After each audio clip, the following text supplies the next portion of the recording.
Hi everyone, welcome back. This is Diana Zanis, and in this episode, I'm going to be talking about Cancer on the cusp of the fourth house of home and family.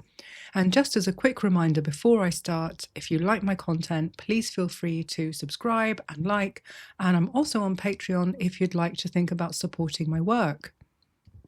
Okay, so on to Cancer on the fourth house cusp. So here, a massive amount of importance is placed on home and family life. According to these natives, home and family make up most of their life, and they really couldn't picture a pleasant life without a peaceful and fulfilling domestic situation. Their home tends to have a very warm, cozy ambience that almost feels like a womb-like embrace. It evokes deep and warm emotions within them and truly looks and feels like a welcoming and comforting place inside and out. Beloved pets and children may be present, adding to the comforting and traditional atmosphere. Their situation with their family members may be overall peaceful, with each person being fully immersed in their traditional roles. They may be somewhat emotional people as well, who also placed a great deal of importance on family life. And the people within their home tend to be sympathetic, supportive, protective, and caring towards one another. In terms of property, physical property, old homes interest them the most by far.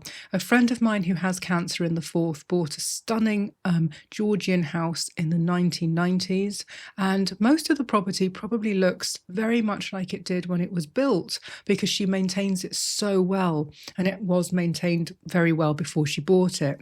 It's absolutely magical with its ornate, colourful decor and huge windows.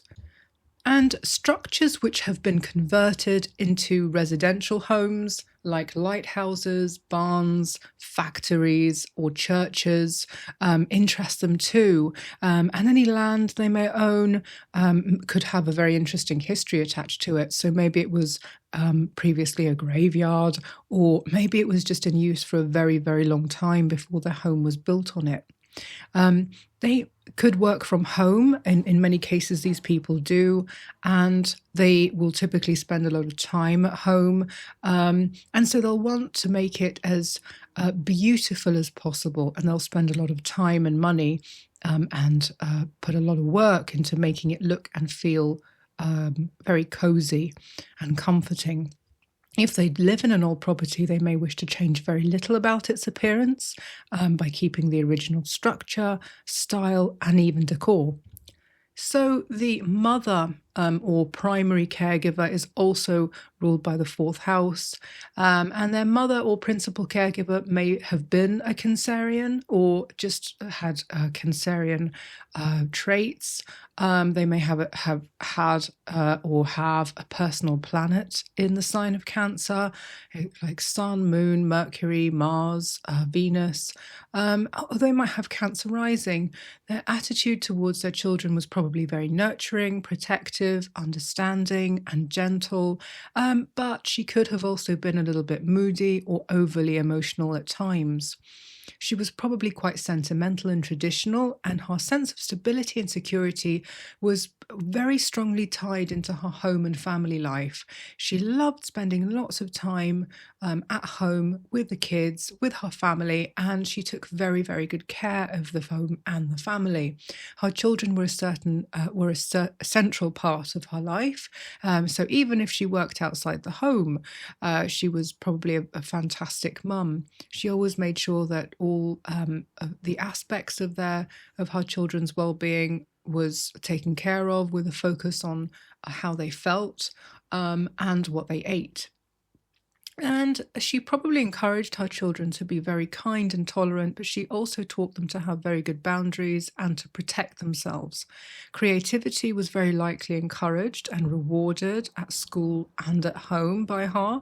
And she may have gone as far as to send her children to extra creative classes, or maybe they had a personal tutor, and she encouraged them to pursue a creative career. So, for instance, in a field like art, design, dance, or music. So, moving on to family and heritage, these people are typically very fond of their family and enjoy spending lots of time with them. They love to reminisce when they get together and create new memories by having new great times together. And there's a strong sense of responsibility towards their family members, and they may readily take on a caregiving role within the family structure if and when it becomes necessary. Intuition plays a crucial role in understanding their family dynamics. The majority of issues between them find swift resolution because they really don't want bad feelings to be sort of lingering. Their family may be involved in traditional Cancerian careers, so that's history, real estate, food, hospitality, and business. Some of them may work in creative fields as well, like art and design or the performing arts. A good friend of mine, actually, with this placement, had a prominent archaeologist uncle who donated many of his amazing discoveries to various museums around America. I met him a handful of times, and he was an incredibly clever and unique person who was clearly enchanted by the past. And Cancer is a sign that definitely values tradition and heritage a great deal. These people may therefore feel a very strong connection to their family tree, especially if there's something very different and interesting about it, such as Native Americans being in it, or links to beautiful foreign lands.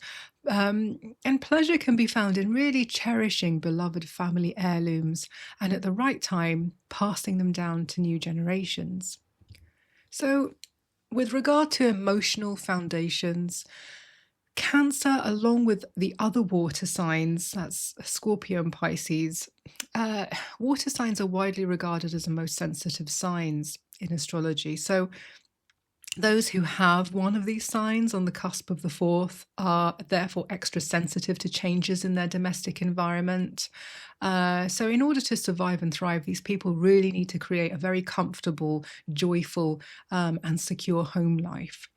There's an especially strong connection to their home and family life with Cancer on the cusp of the fourth, especially their childhood home, which they could even still live in as an adult. They may have inherited it. This seems to be especially true for those who are raised in spacious historic homes as well. Of course, that doesn't happen very often, but the building, if it is very old, becomes their responsibility. And it's expected that they'll, of course, maintain and manage it before eventually inheriting it. And if they have any children, it's then passed down to them at the right time, ensuring that it basically stays in the family for generations. And of course, that it doesn't necessarily need to apply to very old homes or historic homes. It could just be the same home that has been loved and cherished for a very long time by at least a couple of generations. So moving on to nurturing and caregiving tendencies, I would say that having very traditional values when it comes to home and family, these natives tend to take very good care of their clan, especially their kids and their elderly relatives. They're particularly fond of and protective towards relatives who can't easily care for themselves because perhaps they're too old or they're not unwell or disabled. And if these people become parents, they may exhibit very intuitive parenting skills. Their ability to understand the emotional needs of their children and create a safe and stable environment for them can be pronounced here. They may also intuitively know what their children are thinking and feeling, and so they respond accordingly, making them really remarkably good caregivers.